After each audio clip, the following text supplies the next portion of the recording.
স্বাগত আজকের বাংলাদেশে। আপনাদের সাথে আছে আমি খালেদ মহিউদ্দিন। দ্রুততম সময়ে লোডশেডিং থেকে মুক্তির দাওয়াই খুঁজছিল মহাজোট সরকার, তাই তাড়াহুড়ো করেই চুক্তি হয় তেলভিত্তিক ভাড়ার বিদ্যুৎ কেন্দ্র নির্মাণের। আর এর সাথে সংশ্লিষ্টদের দায়মুক্ত রাখতে দ্রুতগতিতে সংসদে আইন পাশ করা হয়। হাজার হাজার কোটি টাকা ভর্তুকির তেলভিত্তিক ভাড়া বিদ্যুৎ কেন্দ্রগুলি এবার গ্রীষ্মে মোটেই স্বস্তি দেয়নি দেশবাসীকে, বরং বাড়তি তেলের বোঝা ভারাক্রান্ত করেছে দেশের অর্থনীতিকে। তাই তেল চালিত ভাড়াভিত্তিক এসব বিদ্যুৎ কেন্দ্র নিয়ে জোর বিতর্ক চলছে খোদ মহাজোটের ভিতরেই। দেখা দিয়েছে এ নিয়ে দ্বিধা বিভক্তি। আর ক্ষমতায় থাকাকালে বিএনপি তেল ভিত্তিক ভাড়া বিদ্যুৎ কেন্দ্রের পক্ষে কথা বললেও এখন নিয়েছে এর বিরুদ্ধে অবস্থান। এই অবস্থায় আজকের বাংলাদেশে আমরা খুঁজব কিছু প্রশ্নের উত্তর। ভাড়া ভিত্তিক বিদ্যুৎ কেন্দ্র থেকে আমাদের প্রাপ্তি কি? এর সাথে সংশ্লিষ্টদের দায় মুক্তি দেওয়ার কারণটাই বা কি? দীর্ঘমেয়াদী বিদ্যুৎ কেন্দ্র স্থাপনে কত দূর এগিয়েছে সরকার? বিদ্যুতের স্বয়ংসম্পূর্ণ হতে কি করতে হবে আমাদের? জানিয়ে রাখি, আজকের বাংলাদেশে আপনার মতামত প্রশ্ন পাঠাতে এসএমএস করতে পারবেন। এসএমএস পাঠানোর নিয়ম একেবিএল স্পেস দিন, লিখুন আপনার নাম, স্পেস দিয়ে লিখুন আপনার মতামত প্রশ্নটি যে কোনো মোবাইল ফোন থেকে পাঠিয়ে দিন 10232 নম্বরে। এছাড়া ইমেল করতে পারবেন akbl@independent24.tv ঠিকানায়। লিখতে পারেন ফেসবুক ও টুইটারেও। এসব বিষয় নিয়ে আলোচনা করতে আজ স্টুডিওতে আছেন তেল গ্যাস খনি সম্পদ বিদ্যুৎ বন্দর রক্ষা জাতীয় কমিটির সদস্য সচিব অধ্যাপক আনু মোহাম্মদ, আছেন এফবিসিআই বিজিএমই এর সাবেক সভাপতি জনাব আনিসুল হক, আছেন পাওয়ার সেলের সাবেক মহাপরিচালক জনাব বিডি রহমতুল্লাহ এবং ইন্ডিপেন্ডেন্ট ইউনিভার্সিটির শিক্ষক জনাব মোহাম্মদ এ আরাফাত। স্বাগত আপনাদের। জনাব আনিসুল হক, আপনাকে উদ্ধৃত করি, আমাকে ভুল হলে সংশোধন করবেন দয়া করে। 3.5 বছর আগে, আপনাকে উদ্ধৃত করছি, 3.5 বছর আগে এই সরকার যখন দায়িত্ব নেয় তখন দেশে চালু বিদ্যুৎ কেন্দ্রগুলির প্রকৃত উৎপাদন ক্ষমতা ছিল 5166 মেগাওয়াট, কিন্তু অর্ধেক কেন্দ্র পুরনো হয় আমরা পেতাম 3874 মেগাওয়াট। রেন্টাল, কুইক রেন্টাল সহ এই সরকারের কিছু যুগান্তকারী পদক্ষেপের কারণে আমরা গড়ে এখন 5100 5200 মেগাওয়াট, 5100 থেকে 200 মেগাওয়াট বিদ্যুৎ উৎপাদন করছি। ভাড়াভিত্তিক বিদ্যুৎ কেন্দ্রগুলির জন্য আমরা এ পর্যন্ত 16,600 কোটি টাকা ভর্তুকি গুনেছি। আমাদের পুরনো কেন্দ্রগুলিকে মেরামত করে উৎপাদন এই অবস্থাতেই আনতে, মানে আমরা কিন্তু একই অবস্থাতে আছি, উৎপাদন এই অবস্থাতে আনতে আমাদের কত টাকা ব্যয় হতো বা কত সময় লাগতো, এই বিষয়ে আপনার কোনো? প্রথমত ধন্যবাদ দেই খালেদ আপনাকে যে আজকে এই প্রথম আসা হলো মানে ইন্ডিপেন্ডেন্ট টেলিভিশনে, ভেরি নাইস, এবং আমাকে বিশেষ করে আমন্ত্রণ জানানোর জন্য। আপনি অনেকগুলো প্রশ্ন করেছেন। আমি এভাবে বলতে চাই যে আমি জানি যে আমি কিছু ফাইন্ডিংস দিয়েছি যে ভাড়াভিত্তিক কেন্দ্রগুলোর মানে আমরা আসলে দেখার চেষ্টা করেছি। যেহেতু আমি ব্যবসার সঙ্গে জড়িত প্রায় 6 বছর থেকে, এবং আমরা একটি পাওয়ার প্ল্যান্ট দিয়ে প্রায় 4.5 বছর আগে শুরু করেছিলাম। সুতরাং এবং একজন মানে বাংলাদেশি হয়ে এবং তার সঙ্গে একজন ব্যবসায়ী হয়ে, এবং কিছুদিন আপনি বলেছেন যে কিছু ব্যবসায়ী নেতৃত্ব দিয়েছি, আমি দেখার চেষ্টা করেছি যে চারপাশ থেকে যে আমরা সবাই বলছি যে এটা হাজার হাজার কোটি টাকার মানে ভর্তুকি দিচ্ছে ইত্যাদি ইত্যাদি, তো এর কি কোনো উপকার আমরা পেয়েছি কি পাইনি, মানে আসলে কি এটা ইকোনমিতে কোনো গুড ইম্প্যাক্ট করছে কিনা, সেই জায়গাটিতে যে আমি দেখার চেষ্টা করেছি যে অন্য দিক থেকে। এবং তার রেজাল্ট হিসেবে অবশ্য ন্যাচারালি বাংলাদেশে কথা বললে অনেক রকমের সমালোচনা হয়। আজকে এক কাগজে দেখলাম যে মানে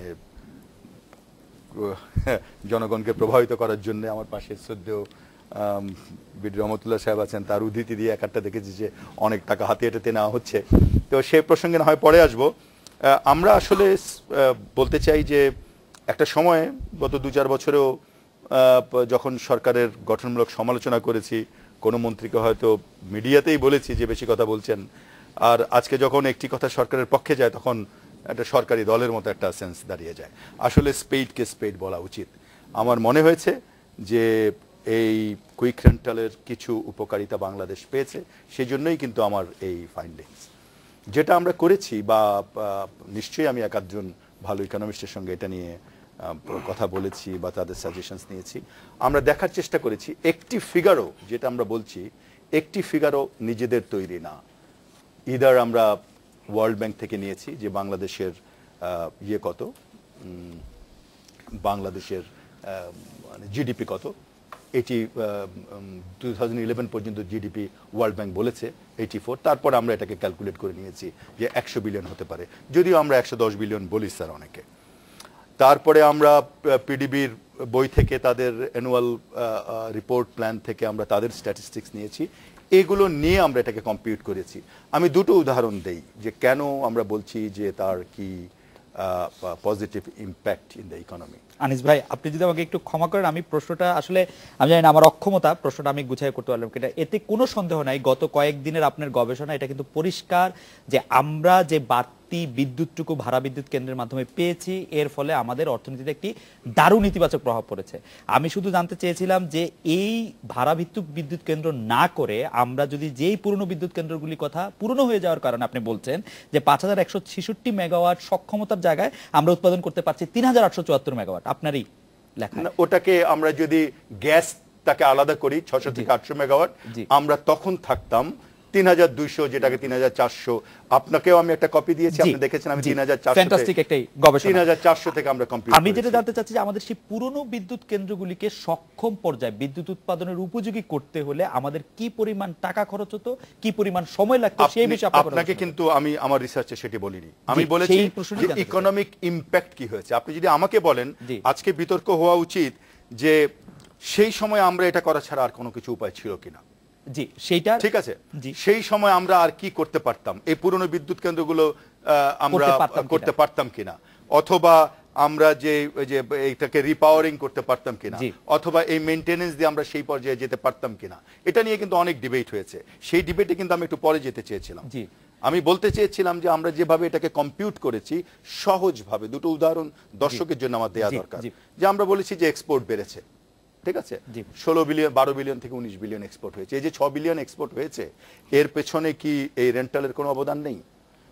আমি হয়তো 4 ঘন্টা নিজের ডিজেলে চালাই, 5 ঘন্টা নিজের ডিজেলে চালাই, 5 ঘন্টা কিন্তু আমি ইলেকট্রিসিটি ইউজ করি, এবং ওই ইলেকট্রিসিটি একটু কম দামে, ডিজেলের চেয়ে একটু কম দামে কিন্তু আমাকে দেয়া হয়। এবং আমি যদি সেটি না করতাম তাহলে আমাকে আর একটা মেশিন কিনতে হতো এবং 21 টাকা বেশি দামে ডিজেল কিনতে হতো। সুতরাং ওর একটা ইম্প্যাক্ট জিডিপিতে আছে, তার একটা এক্সপানশন হয়েছে। সেকেন্ডলি আমরা বলার চেষ্টা করেছি যে প্রোডাকশন হয়েছে আমাদের এগ্রিকালচার সেক্টরে।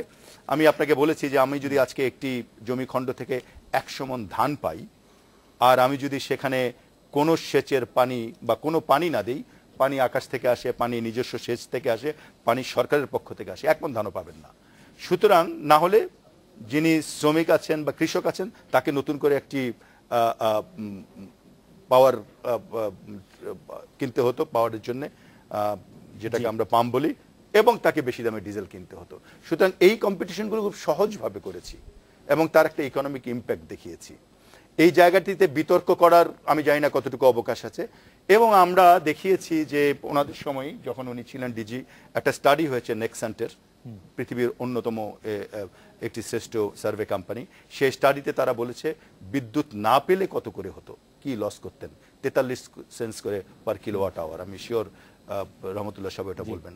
এবং আজকে যে বিদ্যুৎ দেওয়া হয়েছে তার সঙ্গে এটাকে কম্পিউট করেছি। তারপর সহজভাবে আমরা লিনিয়ার রিগ্রেশনে যে ইকোনমিক ইম্প্যাক্ট এবং জিডিপি ইম্প্যাক্ট কি হতো সেটা দেখিয়েছি। সুতরাং আমি যেটা বলতে চাই এখানে সেটা হলো যে সেদিন যদি আমরা এটা না করতাম, তার উত্তরটা সেটা কিন্তু আমার ওই গবেষণায় না। কিন্তু আমি যেহেতু এই ডিবেটটি ওপেন করেছি, আমি কিন্তু দেখার চেষ্টা করেছি যে আসলে রিপেয়ার করা সম্ভব হতো কিনা। আমি শ্রদ্ধা রেখেই বলছি যে দেখেছি যে প্রায় অনেক বছরেই কখনো কিন্তু 500 মেগাওয়াটের বা 600 মেগাওয়াটের উপরে শুধু রিপেয়ারিং এর জন্য মেশিন বসে নেই। রিপেয়ারিং একটা চলমান প্রসেস আমরা দেখেছি। সুতরাং রিপেয়ারিং চলমান ভাবে হয়ে এসছে। আজকেও যদি গতকালও যদি আপনি তাকান, গতকালকে জেনারেশনের দিকে, আপনি দেখবেন যে 998 মেগাওয়াট কিন্তু গ্যাসের জন্য বসেছিল। আর রিপেয়ারিং সবসময় চলছে বলে আমার ধারণা। রিপেয়ারিং এর যেই অসুবিধাটা আমরা পিডিবিকে ন্যাচারালি প্রশ্ন করেছি যে আপনারা রিপেয়ার করেন না কেন, আমাদের যে সরকারি পদ্ধতি, সেই পদ্ধতিতে আজকে যদি আপনি যান, তাকে টেন্ডার করতে লাগে 6 মাস, টেন্ডার আসতে লাগে আরো 3 মাস। সুতরাং এই যে 2 বছর, এই 2 বছর কি আপনি 3200 মেগাওয়াটে বসে থাকতেন, নাকি তারপর বেজ লোডের জন্য বসে থেকে 2 বছর পরে, 2.5 বছর পরে আপনি আজকে কোনো বেজ লোড পেতেন না, আর রিপাওয়ার করতে গেলে আপনি হয়তো 25-30% রিপাওয়ার করতে পারতেন। কোনটা আপনার জন্য ইকোনমিক? আপনি ইলেকট্রিসিটি না নেওয়া ইকোনমিক ছিল, নাকি ইলেকট্রিসিটি আপনি বেশি দামে কেনা ইকোনমি। শুধু ভর্তুকির বেলা আপনি যেহেতু বলেছেন হাজার হাজার কোটি ভর্তুকি, 16,000 কোটি, এই যে বলা হয় যে রেন্টাল পেমেন্টে হাজার হাজার কোটি টাকা দেওয়া হচ্ছে, আমি নিশ্চয়ই উনি আমার সঙ্গে একমত হবেন যে রেন্টাল পেমেন্ট যদি আজকে পিডিবি করে, আমরা যারা মানে প্রাইভেট এন্টারপ্রেনার করলাম না, পিডিবি করলেও তাকে রেন্টাল পেমেন্ট দিতে হতো। পিডিবি আজকে $1.94 দেয়, কারণ তার ফাইন্যান্স কস্ট কম এবং সে লং টার্মে বড় বেস প্ল্যানগুলো করে। যারা কুইক রেন্টাল করেছে অথবা যারা আইপিপি করেছে তার উপরে ডিপেন্ড করে $1.75 থেকে $2.24 বা $2.16 পর্যন্ত। সুতরাং ওটা একটা কিন্তু মিসনোমার যে রেন্টালের জন্য হাজার হাজার কোটি টাকা দেওয়া হচ্ছে। আসলে প্রশ্ন হলো যে ভর্তুকির জন্য তেলে কত টাকা দেওয়া হচ্ছে। আমরা তথ্য কমিশনের মাধ্যমে নিশ্চয়ই সেটা আমরা জানতে চাইব যদি আমাদের মধ্যে বিতর্ক থাকে। আমার কাছে দেওয়া মানে পাওয়া মানে মতো সূত্র মতো আমরা গত বছর মানে এই বছরের আগের বছর 4,000 কোটি টাকার মতো, এই বছরে এখনো 6,000 কোটি টাকা পায়নি। সুতরাং এবং আগামী বছর 10,000 কোটি টাকা চেয়েছে। সুতরাং রেন্টাল বাবদ গভর্নমেন্ট অন্য সব জায়গায় কত তেলের জন্য ভর্তুকি দিচ্ছে, that is not the issue here. Rental বাবদ কত টাকা গভর্নমেন্ট খরচ করছে, সেই জায়গাটিতে আমি মনে করি যে আমাদের economic impact is much more.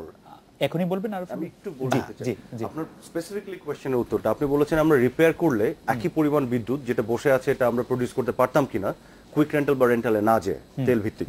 এখানে স্পেসিফিকলি বলি, গভর্নমেন্ট যদি ধরেন 3300 মতন টোটাল প্রডিউস করে থাকে, এর মধ্যে 2200 মতন হচ্ছে রেন্টাল কুইক রেন্টাল ভিত্তিক। আর আমাদের রিপেয়ার করার জন্য যে বিষয়গুলো সেটা হচ্ছে 700 থেকে 750 মতন, যেগুলো রিপেয়ার করে আপনার প্রডিউস করা পসিবল হতো। সেখানেও বিষয়টি হচ্ছে দেখেন রিপেয়ার দু রকমের আছে, একটা পিরিয়ডিক রিপেয়ার গত 5.5 ধরে এটা হয়ে যাচ্ছে একবারে মানে বেসিক মেইনটেনেন্স গুলো কিন্তু হচ্ছে, কিন্তু যেটি মেজর ওভারহল করে যে রিপেয়ার সেগুলো করতে 1 বছর থেকে 1.5 বছর পর্যন্ত লাগে, তখন পুরো মেশিনটা বসে থাকে। আমি এই জায়গাটা একটু যদি শেষ করে নিই, আপনি আজকে 3,300 মেগাওয়াট অ্যাড হওয়ার পরে আপনি দেখেন ঘোড়াশালে একটা যেটা 2010 মেগাওয়াটের, যেটি ডিউরেটেড হয়ে নেমে এসেছে 180-তে, সেগুলো কিন্তু আপনার রিপেয়ার করতে পারছে মেশিনকে বসিয়ে রেখে। 2010-এর অগাস্ট থেকে এটা বসে আছে। সিদ্ধিরগঞ্জে 150 মেগাওয়াটের, যেটা 2011-তে অগাস্ট মাসে রিপেয়ার কাজ শুরু হয়েছে এবং এটা জুলাইয়ের সেকেন্ড উইকে রিপেয়ার করে মেজর ওভারঅলিং শেষ করে প্রোডাকশনে চলে আসবে। এই জিনিসগুলি আপনি এখন কেন করতে পারছেন? রাউজানে আপনার 210 মেগাওয়াটের একটা ওভারহোলিং করে করা হচ্ছে, এটা কেন করতে পারছেন জানেন? কারণ আপনি অলরেডি এটা ব্যাকআপ সাপোর্টটা তৈরি করেছেন।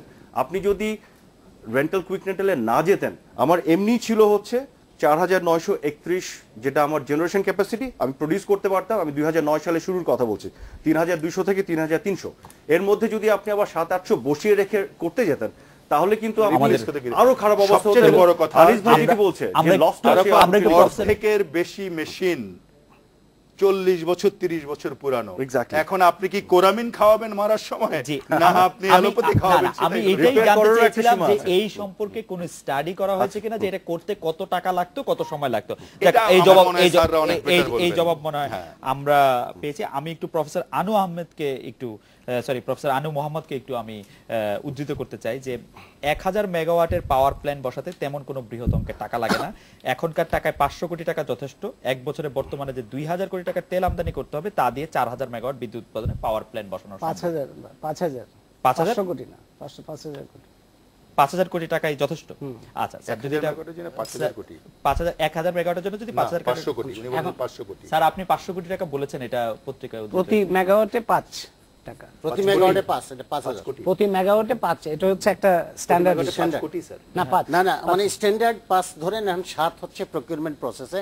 আমি এটা 50 বলছিলাম, আসলে 5,000 পার মেগাওয়াট। 5 কোটি হ্যাঁ 5 কোটি পার মেগাওয়াট। তো স্যার এখানে ছাপা হয়েছে ইনক্লুডিং ইনস্টলেশন। আচ্ছা, এটা 5,000 হবে। আচ্ছা স্যার, আপনি কি এই ব্যাপারটা একটু দেখেছেন যে যদি আমরা 5,000 কোটি টাকাও ব্যয় করি, তাহলে এই টাকাটা আমাদের ফরেন কারেন্সিতে ব্যয় করতে হবে, কারণ এই জিনিসগুলো আমরা উৎপাদন করি না, এতে অর্থনীতির উপর কি চাপ পড়বে, এটা কি স্যার আপনি একটু এখানে আমি এই কথাটা সুনির্দিষ্টভাবে এই প্রশ্নটা বলার আগে এই জিনিসগুলো আমরা উৎপাদন করি না, এতে অর্থনীতির উপর কি চাপ পড়বে, এটা কি স্যার আপনি একটু এখানে আমি এই কথাটা সুনির্দিষ্টভাবে এই প্রশ্নটা বলার আগে আনিসুল হক সাহেব এবং আরাফাত যে কথাটা বললেন, ওনাদের যে স্টাডি, সেই স্টাডির প্রসঙ্গে আমি একটা কথা বলতে চাই। প্রথম কথা হচ্ছে যে ওনাদের স্টাডির ফান্ডামেন্টাল জায়গাটা হচ্ছে যে বিদ্যুৎ না থাকলে কত খরচ হবে। এবং বিদ্যুৎ না থাকলে এটা টাকার অঙ্কে 35 টাকা প্রতি কিলোওয়াট হিসাবটা, যেটা আপনি ইন্টারন্যাশনাল একটা স্টাডি থেকে দিয়েছেন, এটার সাথে আমার কোনো ইন্টারন্যাশনাল স্টাডি আমাদের বিদ্যুৎ যদি ওনাদের স্টাডি এবং তাতেই সেখানে 17,000 কোটি টাকার মানে আপনার আচ্ছা আমি ডিটেইলস বলবো এটা প্রতি মেগাওয়াটে যে খরচ হয় এগুলো আমরা আরো হিসাব নিয়ে এটার ব্যাপারে যে কোনো মানুষ এই হিসাবটা না জানলে সবাই বলবে যে বিদ্যুৎ না থাকলে ক্ষতি হবে। সুতরাং এটা নিয়ে তো কোনো দ্বিমত নাই আপনাদের সাথে, এটার ব্যাপারে আমরা একমত। কিন্তু যে জায়গাটা এসে ওনাদের সাথে আমাদের ডিফারেন্স হচ্ছে, ওনারা বলছেন যে এটা অপরিহার্য ছিল, আমরা বলছি যে অপরিহার্য ছিল না। এটা হচ্ছে ফান্ডামেন্টাল একটা ডিফারেন্স। তারপরে আপনারা যে হিসাব করেছেন সেই হিসাবগুলো খুবই ধরেন অনেক পরিশ্রম করে করেছেন হিসাব, আমি এক নজর দেখেছি। সেই হিসাবগুলো এই ধরনের হিসাব করে এই ধরনের একটা ডকুমেন্ট সরকারের পক্ষ থেকে দেওয়া উচিত ছিল। সরকারের পক্ষ থেকে দেওয়া উচিত ছিল যে তারা কি করলো আসলে, তার মধ্যে থেকে তেলের জন্য কত খরচ গেল এবং তার বদলে তারা কি পেলো এবং অল্টারনেটিভ গুলি কি কি ছিল একটা ডকুমেন্ট দেয়া আছে কিংবা কি কি ছিল বাজেটের সাথে একটা স্পেসিফিক ডকুমেন্ট সেটা দেখেছি। ওইটা এই ডকুমেন্ট না, ওই আমি এগ্রি করি ডকুমেন্ট। ওনার সঙ্গে। ওটা রং আমি দেখছি, এটা কোনো তৃতীয়ত হচ্ছে সরকারের মধ্যে থেকে তো এক একজন এক এক রকম কথা বলছেন। একজন বলছেন কুইক রেন্টালের স্যার, বিরুদ্ধে আমি কথা বলাটা, আমি একটু যুক্ত করতে চাই, এক একজন এক এক রকম কথা না স্যার, একজনই কয়েক রকম কথা বলছেন। একজনই আমাদের অর্থমন্ত্রী 4 রকম কথা বলেছেন এটা নিয়ে, মানে 4টা ভিন্ন জনরার কথা পেয়েছি আমি অর্থমন্ত্রী, আর কয়েকজন তো কয়েক রকম। ওখান থেকে তো কোনো জায়গায় পৌঁছানো যায় না সরকারের মধ্যে থেকে যে কথাবার্তাগুলি শুনি। এখন আপনারা যে হিসাবটা করেছেন সেই হিসাব নিয়ে আমার কিছু অবজারভেশন আছে।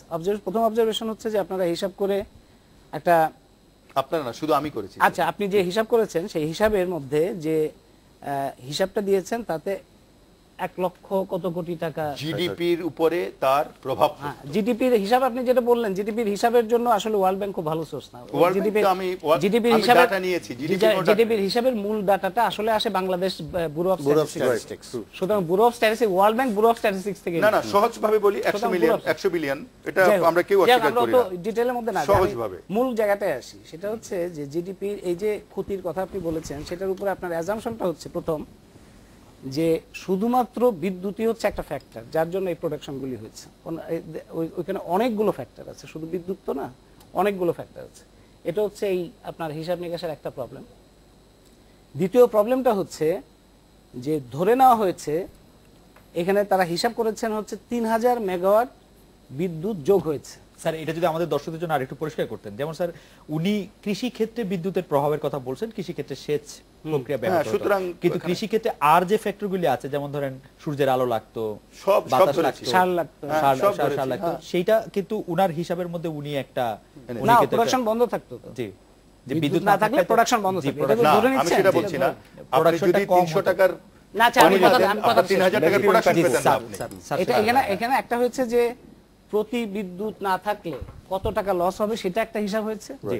আবার প্রতি বিদ্যুৎ না থাকার জন্য কৃষিতে কত ক্ষতি, শিল্পে কত ক্ষতি, ওগুলি হয়ে আবার ডাবল কাউন্টিং হয়েছে। নো, আমি জিডিপিতে একটা কাউন্টিং করেছি। আচ্ছা, এটা একটা কাউন্টিং। আরেকটা হচ্ছে ফাইনালি যে জায়গাটা বড় প্রবলেম, সেটা হচ্ছে ওনারা ধরে নিচ্ছেন, মানে আনিসুল হক সাহেব যেটা হিসাবের মধ্যে যে 3000 মেগাওয়াট যোগ হয়েছে সেটা ধরে কিন্তু পুরো ক্যালকুলেশনটা, কিন্তু আমাদের 2000 মেগাওয়াট যোগ হয়েছে ধরেছি। অনলি টু, এই যে না অনলি টু 3200 থেকে 1800 মেগাওয়াট। আচ্ছা, যাই হোক, 3400 থেকে 5200 এখানে রাইট, অনলি 1800 মেগাওয়াট। এখানে আমরা দেখতে পাচ্ছি এই সময়ের মধ্যে যে 2000 মেগাওয়াট বা 3000 মেগাওয়াট যেটা যোগ হওয়ার কথা বলছেন সেটা অপরিহার্য ছিল রেন্টাল, কুইক রেন্টাল পাওয়ারে। এখন সরকার আমরা দেখতে পাচ্ছি যে 3.5 বছরের মাথায় এসে 15টি পুরনো বিদ্যুৎ কেন্দ্রের 26টি ইউনিট সংস্কারের উদ্যোগ নেওয়ার কথা বলছে সরকার।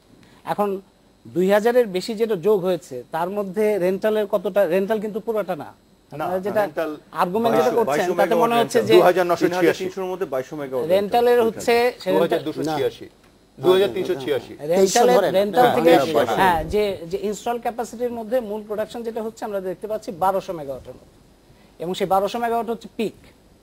সুতরাং আপনি যদি হিসাব করেন তাহলে রেন্টালের থেকে হিসাব করতে গেলে 1200 মেগাওয়াট দিয়ে হিসাব করতে হবে, 2000, 2500, 3000 দিয়ে হিসাব করলে হবে না। সুতরাং 1200 মেগাওয়াট দিয়ে হিসাব করলে আপনার চিত্রটা বদলে যায়। অন্যদিকে আমি যদি দেখি, ওনারা বলছেন যে এইটা ইউনিট সংস্কার করার কোনো উপায় ছিল না, কিন্তু 3.5 বছরের মাথায় এসে এই 15টি পুরনো বিদ্যুৎ কেন্দ্রের 26টি ইউনিট সংস্কারের উদ্যোগ নেওয়ার যে সরকার পরিকল্পনা দিচ্ছে, তাতে বলছে সরকার নিজে বলছে সেখান থেকে 1609 মেগাওয়াট যোগ হবে। তাহলে 1609 মেগাওয়াট কিন্তু সম্ভব, এই পুরোটা পুরনো বিদ্যুৎ কেন্দ্রের 26টা ইউনিট সংস্কারের মাধ্যমে। এখন সংস্কারের মধ্যে কয়েকটা উনি যেটা বলেছেন, একটা জিনিস কি স্যার দেখেছেন আমরা স্যার? কখনোই বলিনি যে এটা অর্ধেক সংস্কার উপায় হবে না, আমার বই ওখানে আছে। আনিস সাহেব যেটা বলছেন, আনিস সাহেবের মূল কথাটা হচ্ছে যে এই যে রেন্টাল এবং কুইক রেন্টাল মানে মেরামতের কথাটা হচ্ছে একটা কন্টিনিউয়াস প্রসেস, কিন্তু কন্টিনিউয়াস প্রসেস এক ধরনের, এটা হচ্ছে যে কন্টিনিউয়াসলি আপনি রিপেয়ার করছেন ইত্যাদি করছেন। আরেকটা হচ্ছে যে যখন 2000 মেগাওয়াট যোগ হচ্ছে কুইক রেন্টাল থেকে, ততদিনই কিন্তু 2400 মেগাওয়াট রাষ্ট্রীয় বিদ্যুৎ প্ল্যান্ট বিভিন্ন কারণে বন্ধ হয়ে গেছে। এবং সেটা আমরা অনেকগুলো বিদ্যুৎ কেন্দ্রে অনুসন্ধান করে দেখেছি যে যেগুলো 3 মাস, যেটা বলছেন যে 1 বছর 1.5 বছর লাগবে, 3 মাস 6 মাসের মধ্যে ঠিক করা সম্ভব, অনেকগুলো বিদ্যুৎ কেন্দ্র ছিল। কতগুলি স্যার? এখন আপনার কাছে দুইটার কোনো একটা মধ্যে হিসাব কি আছে স্যার? 17টা বিদ্যুৎ 3 মাস থেকে 6 মাসের মধ্যে 6 মাসের মধ্যে 800 মেগাওয়াট 3 মাস থেকে 6 মাসের মধ্যে 800 মেগাওয়াট পাওয়া 800 যায়। মেগাওয়াট। জনাব আনিসুল হক, আপনাকে এই বিষয়টি না, এই 2400 মেগাওয়াট বন্ধ হয়ে গেছে, কিন্তু হয়নি এ পর্যন্ত। জি। যে কোনো সময় আমি না, আসলে মনে হচ্ছে যে পিডিবির কথা বলেছি। আমি আপনি একটু মানে পরে আচ্ছা, আমাকে পরে একটু উত্তর বলেন। আমি একটু জনাব বিডি রহমতুল্লাহর কাছে একটু জানতে চাইবো যে আমি ঠিক আছে। প্রফেসর না, আমার আরেকটি স্পেসিফিক প্রশ্ন আছে আপনার জন্য, আপনি যে জবাব দিবেন। যে আমরা দেখেছি যে আপনি যখন পাওয়ার সেলের ডিজি ছিলেন, তখন প্রধানমন্ত্রীর কার্যালয়, তখন বেগম খালেদা জিয়া প্রধানমন্ত্রী ছিলেন, তো প্রধানমন্ত্রীর কার্যালয়ে যে একটি কমিটি হয়, সেখানে কুইক রেন্টাল বিষয়ক একটি কমিটি করা হয়েছিল। আপনি তার সদস্য সচিব ছিলেন এবং আপনার মানে যেটাকে আমরা বলি হচ্ছে আপনার বেবি, আপনি চিন্তা করেছিলেন সেই কুইক রেন্টালের কথা। আমি চিন্তা করি না, আমি বলতে হবে। জি, আপনি কুইক রেন্টালের এখনকার পরিস্থিতি, আমরা আপনার বক্তব্য শুনছি যে আপনি কুইক রেন্টালটা ঠিক পছন্দ করছেন না, কেন? তখন থেকে পছন্দ করি না। কিন্তু আমি যখন তাহলে আপনি- একটু আগের কথা বললে কিন্তু আনিস সাহেবের যে প্রশ্ন করছে ওইগুলার উত্তর দিতে আমাকে একটু টাইম দিতে হবে না, ওই যে যেসব আলোচনা করছি। জি, আপনি 2 মিনিট তাহলে ওইটা সময় একটু পাবেন। 2 মিনিট আমাকে অতিরিক্ত জি। দিতে হবে। আসলে মানে ব্যাপারটা total 2 হচ্ছে মিনিট পাবেন। আমি দুইটা কমিটির মেম্বার সেক্রেটারি ছিলাম by virtue of my post of DG. জি। একটা ছিল ইকবাল হাসান মাহমুদের কমিটি, সেটা হচ্ছে আরেকটা আনহা আক্তার হোসেনের, আরেকটা আনহা আক্তার হোসেনের। আসলে আনহা আক্তার হোসেন না, it was presided by prime minister, Begum Khaleda কিন্তু জিয়া। সেখানে ভাইস প্রেসিডেন্ট চেয়ারম্যান করা হয়েছিল ডক্টর কামাল সিদ্দিকী। জি। আচ্ছা, আর আমি ছিলাম মেম্বার সেক্রেটারি। জি। আনহা আক্তার হোসেন ছিল most powerful intruder secretary. G. and unfortunately he was my class friend, roommate, everything. জি, আমরা আলোচনায় আসি। আচ্ছা, এখন ব্যাপার হচ্ছে কি, সে আসার পরে এখানে জয়েন করলো কিন্তু ওয়াটসঅ্যাপ থেকে। জি। ইট ওয়াজ আ পলিটিক্যাল অ্যাপয়েন্টমেন্ট। সে যখন আসলো আমি বললাম, why did you come here, you are not an expert. আপনি কুইক রেন্টালের পদ্ধতিটাকে আপনি তখন ভালোবাসেন নাই, তখন ভালো মনে করেন নাই? নাই, ভালোবাসি না শুধু, এবং আপনি অনেক মাইনিউস পড়তে পারেন। এবং হি ডিড ইট। যখন আমি এটা অপোজ করলাম, I was driven out from Dhaka, I was demoted 3 rank below। শুধু কুইক রেন্টালটা না পছন্দ না করলেন বলে? না, পছন্দ না। আমি কুইক রেন্টাল আরেকটা স্টোরি আছে। He first introduce the word wet lease. Wet lease মানে কুইক রেন্টালের নতুন নাম দিল সে, wet lease. I asked him, what is wet lease? Wet lease মানে এই, একজনের পাওয়ার স্টেশন বসাবে, উইল বাই পাওয়ার। তোমরা you have fail totally. Madam চাচ্ছে এইভাবে আমরা কুইকলি পাওয়ার স্টেশন বসাবো। ওকে, মানে বেগম খালেদা জিয়াই সেটা এরকম করে এটা চাচ্ছিলেন? বলছে উনি। এটা হচ্ছে 2005 এবং উনি ম্যাডাম সেভাবেই চাচ্ছিলেন। আচ্ছা, জি। তারপরে দেখেন স্টোরিটা, তখন বললো যে কয়টা করতে হবে, 12টা।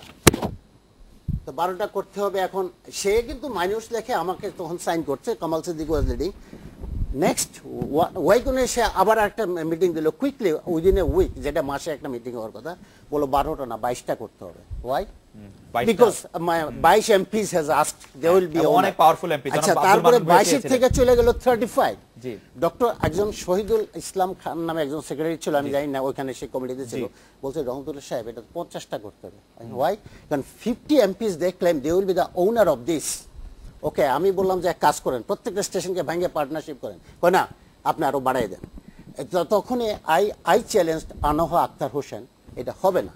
এই যে হবে না করার পরে, তারপরে আপনি যখন 50টাতে আসলো তখন আপনি বলছেন হবে না, 12টা পর্যন্ত আপনি 12 থেকে আমি আপত্তি করে আসছি। জি, 50টার এবং সময় আপনি 50টা যখন আসলো তখনও বললো যে টেন্ডারটা দিতে হবে, I will give you the name. আমি তখন নজরুল ইসলাম ছিলেন সেক্রেটারি। 50টাকে 100টার শেয়ার হোল্ডিং করে দেয়। হ্যাঁ, আমি বললাম শেয়ার হোল্ডিং করে দাও, তুমি টেন্ডার করে। এটা কিন্তু আজকে যেটা হয়েছে, তখনও সেটা হয়েছিল একই প্রসেস, অর্থাৎ no tender, unsolicitation, and will give you the name. আমি তখন নজরুল ইসলাম সাহেবকে বললাম, স্যার সরি, আমি এটা করতে পারবো না, ইউ ইনভাইট দ্য অল এমডিস। তারপরে হলো আই চ্যালেঞ্জ ডাক্তার। আচ্ছা, এই যে ঘটনাটা আমি বলছি, Same thing repeat during the regime of this government. কিন্তু তখন পাওয়ার সেলে আপনার মতো কেউ ছিল না বলে না, nobody protested. এখন it was taken by PDB chairman. আপনি বলছেন যে 50 জনকে যদি 100 জন করতে আপনি অ্যাকসেপ্ট করতেন না, অ্যাকসেপ্ট করার ব্যাপার তাই তো আসলে বলেছি, তাই তো এভরিডে আই বললাম ওয়াজ যে, fighting, everyday I was fighting, কিন্তু আমি তো কোনো পাচ্ছি যেটা না। হয়েছে 4 দলীয় জোট সরকারের অসমাপ্ত কাজটা আওয়ামী লীগ বাস্তবায়ন করেছে। খুবই ভালোভাবে বাস্তবায়ন ওনাদের বিতর্ক রাজনৈতিক জায়গায় থাকুক, আচ্ছা, আমরা ঠিক আমাদের আছে। আমাদের কথা বলি। এখন আপনি আমার আসলে ওইটা প্রশ্ন করছেন, ভালো হয়েছে, ইট শুড বি ক্লিয়ার, কারণ এই প্রশ্নটা আমাকে অনেক জায়গায় ফেস করতে বাট এভরিবডি নোজ ইট, যে what I did and what I should do anyway. কিন্তু এখন যে কথাটা আসলো, রেন্টালের প্রশ্নটা ছিল কিনা, আমরা কিন্তু I agree 100% with mister Anisul Huq যে without electricity there will be no development.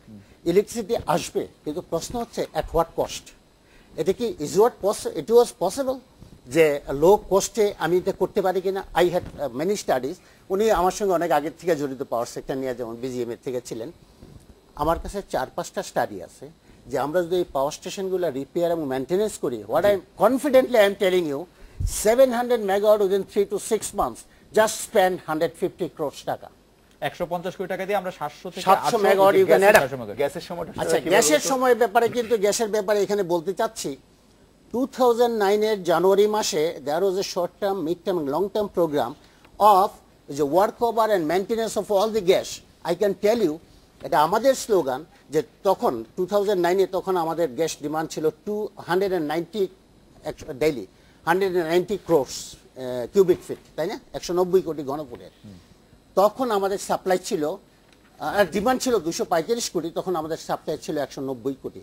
We told যে তুমি গ্যাস হচ্ছে সেকেন্ডারি রিকভার একটা সিস্টেম আছে, গ্যাস শেষ হয়ে যায় না, গ্যাস ওখানে থাকে, কম্প্রেসার দিয়ে না কম্প্রেসারও না, কম্প্রেসার তো উঠানের পরে। অর্থাৎ এইগুলো আপনি যখন পুকুরে মাছ মারেন না, যখন অনেক ধরা হয়ে যায় তখন কিন্তু পিটানো দেখেন না, পিটাই একত্রে আনে, তখন জাল দিলে অনেক মাছ ওঠে। গ্যাসের কিন্তু it is internationally practice system যে সেকেন্ডারি রিকভারি হচ্ছে যে 100%-এর ভিতর 40% থেকে যায় সেকেন্ডারি রিকভারির জন্য। উই হ্যাভ নট ডান ইট। কেন? সেটা একটা পলিটিক্যাল কোশ্চেন, যে এই গ্যাসগুলো রিকভার না করে আজকে আমি বলবো ডেলিভারিটলি গ্যাসের জন্য একটা আর্টিফিশিয়াল ক্রাইসিস ক্রিয়েট করা হয়েছে। একই উপায়ে আজকে পাওয়ার স্টেশন কখন থেকে এটা আচ্ছা 40 ইয়ার্সের কথাই বল, আমি অন্তত এই লাস্ট কখন থেকে? কারণ আমরা 4 বছর আগেও শুনছিলাম যে গ্যাসে ভাসছি, তত্ত্বাবধায়ক সরকার আসার পরে আমি প্রথম চ্যালেঞ্জ করলাম যে আপনি বলেছিলেন গ্যাসে ভাসছি, আজকে আপনি বলেন গ্যাস নাই। তবে যারা বলেছেন গ্যাসের উপরে ভাসছে, তারা বলছে তারাই গ্যাস কিন্তু নাই। তারাই বলেছেন গ্যাস নাই। গ্যাস নাই, কিন্তু আই ক্যান টেল আমরা ইউ একই সাধারণ কারণ, মানুষ কি যেটা বলবো? কারণটা একই। আমাদের সাধারণ মানুষের ইমপ্রেশন খুব খারাপ যে হবে। 4000 মেগাওয়াট 4500 মেগাওয়াট দেওয়া যায় না, কম্প্রেসার দিয়ে নাকি গ্যাস বাড়ানো যায়। আজকে আমি দেখেছি, যেহেতু ডিবেটটা আমি স্টার্ট করিয়েছি, 21 মাস is the delivery time only যারা নতুন কম্প্রেসার সাপ্লাই করবেন। যদি 6 মাসও লাগে, কিন্তু কম্প্রেসারের কথা বলে যারা 6 মাস যদি সময় নেয়, তাহলে একটি সরকারের 27 মাস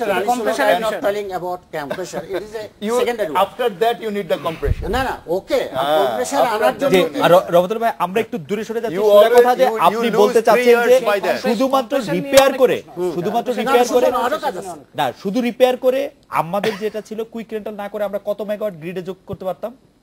আমার কথা হচ্ছে আমি তো কত একটা কত step, কত মানে আপনি কুইক রেন্টাল না করে আজকে I can add minimum 3500 megawatt in the system, which would be reliable, 3500 megawatt, which would be reliable, affordable, cheap, and আমরা একটা বিরতি নিচ্ছি, বিরতির পরে এটা নিয়ে বিস্তারিত শুনবো যে 3500 মেগাওয়াট আমরা এই মুহূর্তে যুক্ত আপনাকে করতে আমি পারতাম। break দেব। আপনি সেটা একটু ব্রেক করে আমাদের দেবেন, আমরা বিস্তারিত।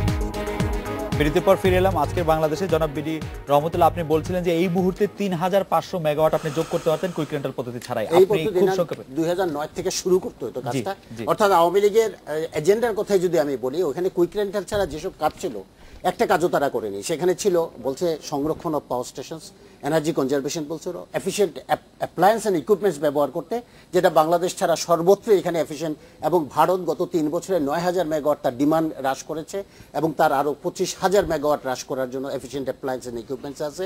প্লাস আমি যেটা বলতে চাচ্ছি, আমি নিজে করেছি পিডিবিতে 10 মেগাওয়াট, 14 মাসের ভিতর 50 মেগাওয়াট করেছি, 50 আরও এটা করতে পারতাম একসঙ্গে 5টা কন্ট্রাক্টর দিলে।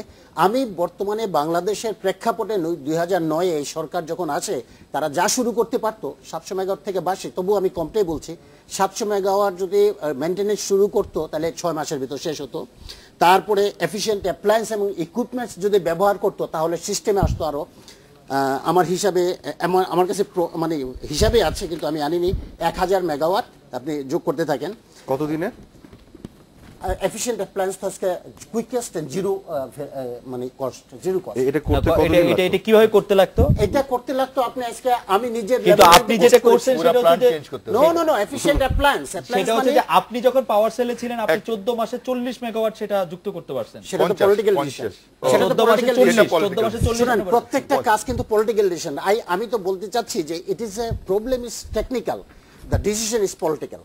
আজকে 40-20 বছর ধরে আমি বিনা পয়সায় আমি 1,500 মেগাওয়াট বাড়াতে পারতেছিলাম, আমি আমাদের বিএনপি গভর্নমেন্ট সেটা, বা আপনি যখন ক্ষমতা দায়িত্বে ছিলেন তখন এটা পারলো না কেন? পারলো না হচ্ছে আমার এই ডিসিশনগুলা যখন পলিটিক্যাল লিডারশিপ চিন্তা করে যে এই কাজটা করলে আমার পয়সা আসবে না, জনগণের লাভ হবে, they will not do it. Okay, আমরা মনে হয় এই পর্যায়ে আপনার উত্তর পেয়েছি। আমরা কি একটু আমাকে ক্যাপাসিটি আমাদের দর্শকরা একটু জানতে চেয়েছেন জনাব আনিসুল হকের কাছে যে আপনি সিদ্ধিরগঞ্জে আপনার একটা কুইক রেন্টাল বিদ্যুৎ কেন্দ্র আছে, গত মার্চ থেকে চলতি জুন পর্যন্ত আমাদের দর্শকরা জানতে চেয়েছেন যে সেটা কি পরিমাণ বিদ্যুৎ সরবরাহ করেছে। আচ্ছা, আর আমি তো প্রতি মাসে এই বিদ্যুৎ কেন্দ্রটির জন্য আপনি ক্যাপাসিটি চার্জ পান, দেশের মানুষের করার টাকায় আপনি ক্যাপাসিটি চার্জ নিয়ে যাচ্ছেন। প্রথমত যে বিদ্যুৎ আছে সেটা আমি আজকে কাগজে পড়েছি, ওটা বিদ্যুৎ দিতে পারছে না, কারণ পুরনো মেশিন এটসেট্রা, কাগজের ইনফরমেশন কিছু ভুল, এটা ব্যক্তিগত পর্যায়ে আসা উচিত হয়নি।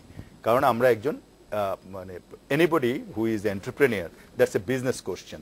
যেহেতু ব্যক্তিগত প্রশ্ন এসছে, আমরা বলতে চাই যে সিদ্ধিরগঞ্জের পাওয়ারটা আমরা এই ব্যবসায় আগে থেকে, অ্যান্ড যেহেতু আমাদের পারফরমেন্স আছে, গভর্নমেন্ট বরং আমাদেরকে প্রয়োজন ছিল বেশি যারা তখন পারফরমেন্স ছিল।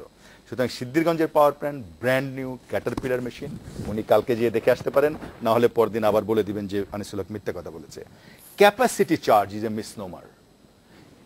ক্যাপাসিটি চার্জ কি? আপনি আমার থেকে মেশিন বিদ্যুৎ নেবেন, মার্চ থেকে জুন পর্যন্ত এটা কত? আমি বলছি আপনাকে $1 মানে ক্যাপাসিটি চার্জ আপনি আমাকে দিবেন মনে করেন $2.16। আজকে পিডিবি যেগুলো প্রোডাকশন করছে তাকেও ক্যাপাসিটি চার্জ দিতে হয়, কারণ সে ইনভেস্ট করেছে, আমি ইনভেস্ট করেছি, আপনি তো আমাকে একটা ভাড়া দেবেন, সেটা আপনি রেন্টাল বানান। আজকে কিন্তু কুইক রেন্টাল, হাইকোর্টের রায় মতো কুইক রেন্টাল বলে আর কোনো শব্দ নেই, তবু আমরা বলছি পিডিবি পায় $1.94।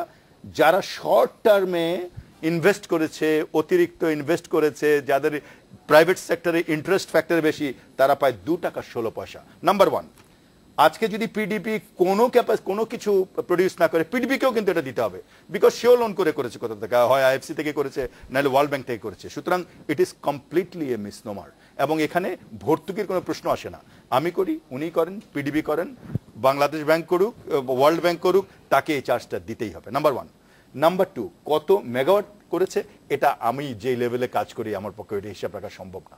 আমি শুধু এটুকু বলতে পারি, ওনাকে, যেহেতু উনি আরো অনেক জায়গায় কথা বলবেন, কালকে চেক করতে পারেন। গতকালও এটা আমার 96 মেগাওয়াট ইজ মাই ক্যাপাসিটি, গতকালও এটা 92 মেগাওয়াট দিয়েছে, গত পরশু 91 মেগাওয়াট দিয়েছে। কথা হলো দুটো, একটা হলো সরকারের তেলের সমস্যা আছে, সরকার নিজেই বলে। সরকার যদি তেল দেয়, সরকার চায়, এলডিসি চায় যে আমার এত মেগাওয়াট দরকার, আজকে অমুক জায়গায় এত মেগাওয়াট দরকার, সেটা আমরা দেই কি না দেই। আরেকটা কথা বলা হয় যে ওল্ড মেশিন দিয়ে সমস্ত টাকা নিয়ে যাচ্ছে।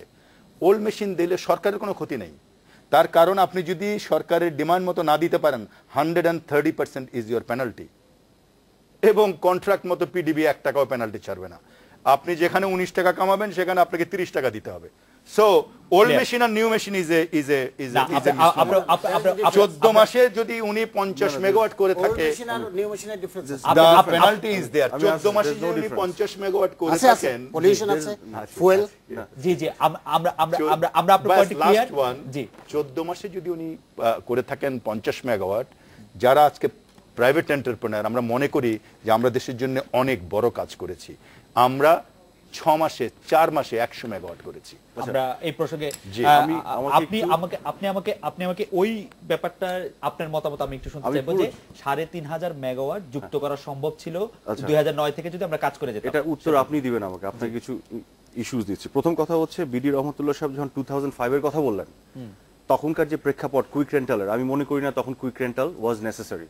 বা 2009 এর যে প্রেক্ষাপট, 2005 থেকে 2009 পর্যন্ত উনি বলুক কি পরিমাণ বিদ্যুতের প্রবৃদ্ধি হয়েছে, কিন্তু ডিমান্ড তো বেড়েছে। 2009 এ এসে আমরা দেখলাম যে আমাদের বিদ্যুতের যে আপনার জেনারেশন ক্যাপাসিটি হচ্ছে 4,931, কিন্তু সে জেনারেট করতে পারে হচ্ছে 3,200 থেকে 3,300। এই 3,200 থেকে 3,300 সে জেনারেট করতে পারে। এখানে যদি আপনি মেশিনগুলোকে ওভারঅল করে, যেটা আমি বলছি এখানে ইনফরমেশন গ্যাপ হচ্ছে, কিন্তু আমি কিন্তু জানি যে 1 বছর থেকে 1.5 বছর পর্যন্ত লাগে। এই জিনিসগুলোকে আপনি 1 বছর 1.5 বছর বা 7 মাসও যদি ধরে নিই ওনার কথায়, বসিয়ে রেখে যদি আপনি এটাকে রিপেয়ার করতে যান, তারপর কতটুকু বাড়াবেন? আমরা কি জানি যে কি পরিমাণ মেশিন, 40% এর মতন মেশিন আছে যেগুলো 30 বছরের উপরে বয়স হয়ে গেছে, যেগুলো আপনি যতই আপনি রিপেয়ার করেন এটা কোনোভাবে আগের ক্যাপাসিটিতে যাবে না। আনিস সাহেব তো বলছেন যে পুরনো নতুনের কোনো তফাৎ নাই। না আমি বলিনি। উনি এখন পেনাল্টি দেওয়াতে কোনো তফাৎ নেই। আমি একটু ক্ল্যারিফাই করি আনিস ভাই, let me clarify this. উনি যেটা you have to give penalty. Anis ভাই লিসেন, এখানে একটা সমস্যা হয়ে গেছে।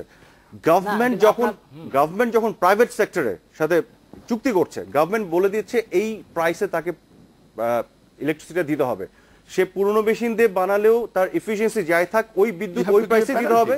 নতুন দিয়ে বানালে ওই বিদ্যুৎ ওই প্রাইসে দিতে হবে। আসলে সেই পর্যন্ত থেকে তেল বেশি লাগে, তেল বেশি লাগলে তেল বেশি ধরে দেওয়া আছে। আমি গভর্নমেন্ট ইজ তেল তো আমদানি করতে হয়, তেলের জন্য বৈদেশিক মুদ্রা লাগে। আমাকে বলতে দেন, তাহলে ক্লিয়ারিফাই হবে। তেল যদি বেশি লাগে সেই দায়িত্ব গভর্নমেন্ট নিচ্ছে না, that particular private company is taking care of it. সরকারের তো পুরো ভর্তুকি যাচ্ছে না, সাবসিডি আছে, যাচ্ছে না, তেলের মধ্যে সাবসিডি যাচ্ছে।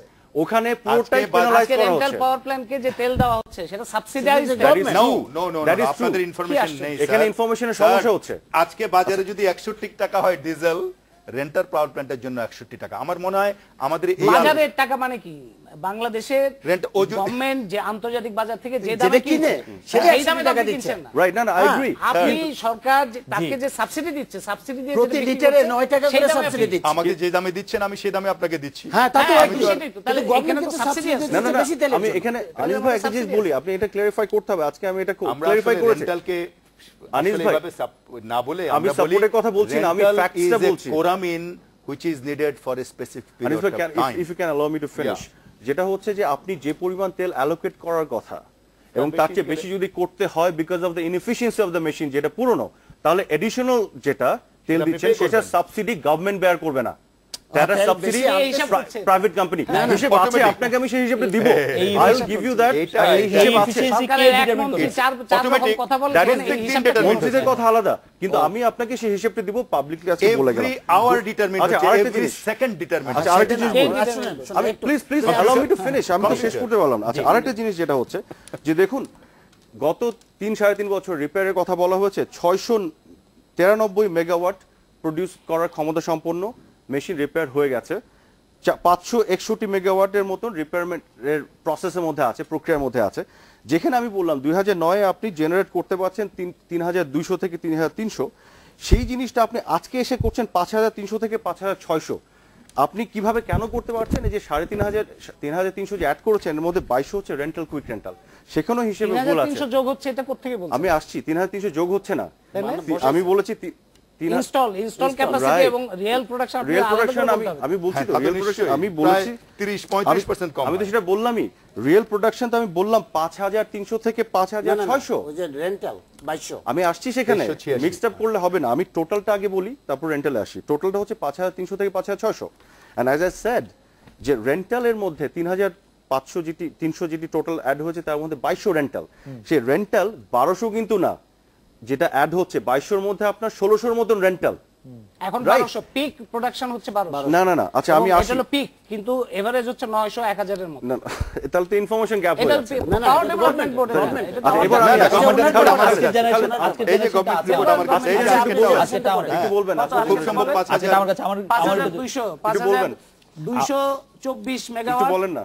গতকালের ঠিক ইভিনিং হ্যাঁ, এবং হ্যাঁ, তাতে 5224 998 মেগাওয়াট গ্যাসের জন্য, 998 মেগাওয়াট গ্যাসের জন্য বন্ধ কুইক ছিল। রেন্টাল কত পরিমাণ না এটা আছে? সেটা একটা হিসাব করতে হবে কুইক এক্স্যাক্টলি আমি সেটাই বলছি খালেদ আরে Full console rental আছে। একটা একটু peak please, হচ্ছে 1200 আমি না, আনইন্টারাপ্টেডলি ক্যান আই গেট জি, জি, 1 মিনিট আচ্ছা, প্লিজ জি, জি, জি, প্লিজ আচ্ছা এখন এসে আমি যেটা বলতে যাচ্ছি দেখুন এই যে আমাদের যেটা বলা হচ্ছে যে 1600 মেগাওয়াটের মতন বসেছিল এর মধ্যে কিন্তু খেয়াল করুন 600 মেগাওয়াট বসেছিল রিপেয়ার করার জন্য নয় শুধু আমাদের গ্যাস দিতে পারেনি সাঙ্গু থেকে গ্যাসের problem কাজে বলছি।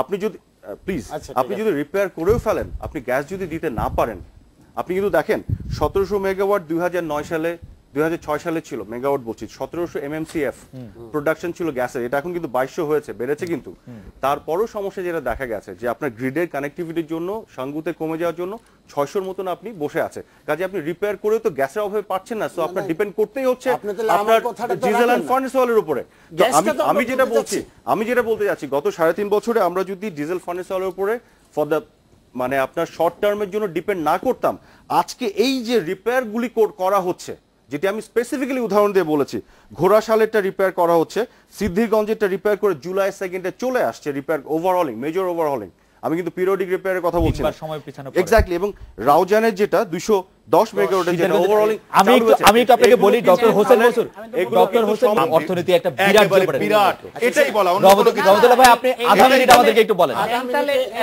এখানে একটাই কথা না, rental এ ওনার আসার সঙ্গে জন্য- আমার সম্পূর্ণ একমত যে বিদ্যুৎ থাকলে জিডিপি বাড়বে উইদাউট ইলেকট্রিসিটি ইউ কান্ট এবং I have given a figure. ওকে কিন্তু প্রশ্ন হচ্ছে সেই figureটার সেই মধ্যে তো অনেক বিদ্যুৎ সমস্যা আনতে আছে আপনার 14 টাকা দিয়ে আমরা বসবো, যেটা কথা উনি বলবো। যেটা অনেক বলছে সমস্যা পিডিবি দিচ্ছে গভর্নমেন্ট দিচ্ছে সে গভর্নমেন্টের টাকা তো না আমার টাকা আমরা হাজারবার চ্যালেঞ্জ করতেছি অল এক্সপার্ট অফ বাংলাদেশ আমি বলতে চাচ্ছি 3 থেকে 6 মাসের ভিতর 3,500 মেগাওয়াট আমরা এনে দেবো কালকের থেকে শুরু করি I am accepting the Total কত এনিবডি ইন বাংলাদেশ আমি এনে দেবো 3,500 মেগাওয়াট total ইয়েস আপনার সময় করতে পারেন নি, যাই হোক। 3,500 মেগাওয়াট এনে দিব এবং এটাতে ট্যারিফ হবে নট মোর দেন 2 টাকা মানে এটা তো আজকে এই পরিস্থিতির মধ্যে দিয়ে 3,500 মেগাওয়াট আপনি যোগ করতে পারবেন 6 মাসের মধ্যে এবং 6 যেটা থেকে। 2 টাকা খরচ হবে আড়াই আমি- টাকার আর যেটা 2.5 টাকা খরচ আড়াই হবে টাকা tariff। আমার মনে হয় যে ইয়ে, এইটা নিয়ে তাহলে আর একটা কিছু জিনিস বলার চাই, কিছু না, নেই। এটা আপনার challenge গ্রহণ নেতৃত্বে করা উচিত। যে এটা তাহলে এটা এই সরকারের চ্যালেঞ্জটা নির্দেশ। গ্রহণ করা উচিত চ্যালেঞ্জটা এই চ্যালেঞ্জটা গ্রহণ করা উচিত আনিস ভাই আপনি ওই চ্যালেঞ্জটা নিতে পারেন কারণ আপনি নিশ্চয়ই। 3,500 মেগাওয়াট যদি পান 2 টাকা 50 বাবা, পয়সা হ্যাঁ, এটা আপনাদের বলতে অনেক হবে। লাভ আমরা কেন rent আমার টা মনে হয় যে পাওয়া করবে? আজকে আমরা এখানে শেষ করে এই আমাদের আর পারবো না একটা আজকে challenge আপনাদেরকে অনেক ধন্যবাদ যে এই না আমি আজকে আর পারবো না এই ছিল আজকের বাংলাদেশে দেখা হবে আগামীকাল এই সময় শুভরাত্রি